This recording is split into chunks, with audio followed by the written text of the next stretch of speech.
Good morning student. जैसा कि मैंने आपको पिछले वीडियो में बताया था कि हम लोग एग्ज़ाम में कैसे 100% मार्क्स स्कोर करेंगे, तो मैं ऑब्जेक्टिव और सब्जेक्टिव के बारे में अलग टेक्निक आपको बता रहा था। तो जैसा मैंने आपको ऑब्जेक्टिव के बारे में बताया था कुछ टेक्निक, आप प्रीवियस वीडियो मेरा जा करके देख सकते हैं। और फिर आज हम लोग सब्जेक्टिव एग्ज़ाम के बारे में चर्चा करेंगे। तो देखिए, सब्जेक्टिव एग्ज़ाम जो होता है आपके एग्जामिनेशन में, वो कैसे पेपर को हम लिख करके आए कि हमको 100% मिले। सभी बच्चों को शिकायत यही रहता है कि सर मैंने पूरा प्रश्न को हल करके आया लेकिन मुझे 100% मार्क्स नहीं मिले। क्यों? तो इसके पीछे का जिम्मेदार आप स्वयं हैं, इसके वजह आप स्वयं हैं। मैं जो तरीका बता रहा हूं उसको अगर आप फॉलो करते हैं तो आपको श्योर 100% मार्क्स स्कोर करेंगे आप एग्जामिनेशन में, और आप भी टॉपर बन सकते हैं। तो देखिए, मैं जो तरीका बता रहा हूं, सबसे पहला तरीका जो ध्यान से सुनेंगे, पहला तरीका आपको है राइटिंग पे आपको ध्यान देना है, लेखन शैली। ठीक है, लेखन शैली पे आपको ध्यान रखना है, ये बहुत जरूरी है। राइटिंग स्किल आपका वहां पे बहुत अच्छा होनी चाहिए, और अगर अभी अच्छा नहीं तो आप अच्छा नहीं कर सकते हैं, लेकिन दो वर्ड के बीच में आप स्पेस दे करके अपने राइटिंग को सही कर सकते हैं। थोड़ा डिस्टेंस में लिखेंगे, फ्रेश लिखेंगे, क्लियरली होनी चाहिए। पहला बात यानी राइटिंग स्किल पे। दूसरा आपको बात जो ध्यान देने की जरूरी है कि जब दो प्रश्नों का उत्तर आपने लिखा तो दोनों के बीच में स्पेस होनी चाहिए, स्पेस जरूरी है। अब वहां पे स्पेस का मतलब क्या हो रहा है, जैसे फॉर एग्जांपल हम समझने का प्रयास करेंगे। एग्जांपल जैसे आपने क्वेश्चन नंबर 3 का आंसर लिखा, क्वेश्चन नंबर 3 था और इसका आंसर आपने लिखा 3 लाइन में। सपोज दैट आपने 3 लाइन में आंसर लिखा।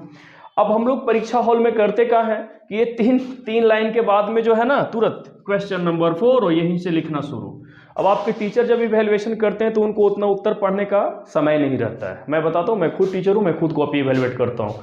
तो वो करेगा क्या, आपको 3 के बाद जो 4 है उनको समझ में नहीं आया, छोटा लेटर रहेगा, उनको दिखेगा नहीं, वो दिखेगा नहीं तो वो 3-4 यहाँ से लपेटेंगे और यहाँ से मारेंगे। 2 नंबर के था तो 2 नंबर।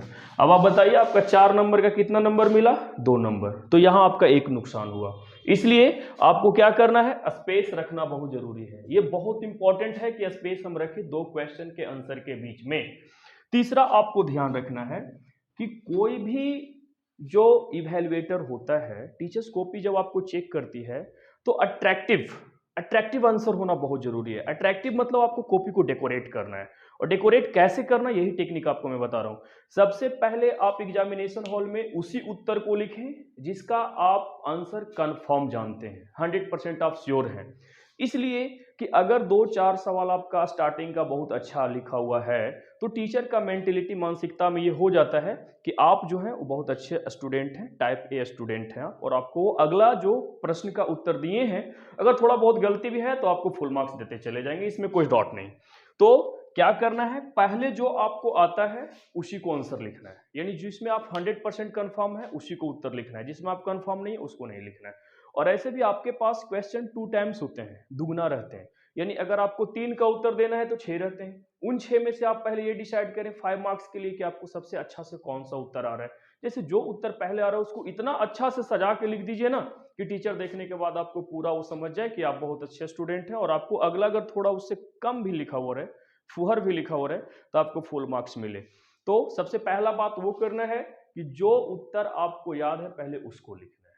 दूसरी बात कि लिखते समय लेखन शैली का विशेष ध्यान रखना है। तीसरी बात, 2 क्वेश्चन के आंसर के बीच में स्पेस रखना है। और चौथी बात कि आपको एग्जामिनेशन हॉल में 2 पेन का यूज करना है। ठीक है, 2 पेन इसलिए यूज करना है कि किसी भी क्वेश्चन का अगर आप आंसर लिख रहे हैं तो ब्लैक पेन से हेडिंग देंगे। अब ये ब्लैक पेन से हेडिंग का मतलब क्या हो रहा है, जैसे मान के चले एक एग्जांपल के लिए कि आप लिख रहे हैं सपोज दैट सॉल्यूशन का डिफिनेशन, तो सॉल्यूशन जब आप लिखेंगे तो सॉल्यूशन लिखेंगे आप ब्लैक पेन से। सॉल्यूशन लिखने के बाद इसको अंडरलाइन कर देंगे आप, और अंडरलाइन करने के बाद जो है यहां से ब्लू पेन से लिखेंगे। इससे आपको कॉपी बिल्कुल डेकोरेट दिखेगा, और डेकोरेट जब दिखेगा तो फुल मार्क्स मिलेगा। इसलिए आप साइंस स्ट्रीम के बच्चे अगर हैं तो बहुत लंबा बढ़ा चढ़ा के लिखने के प्रयास ना करें, लेकिन परफेक्ट डेकोरेट करके कॉपी लिख करके आए, आपको फुल मार्क्स मिलेंगे, इसकी गारंटी है।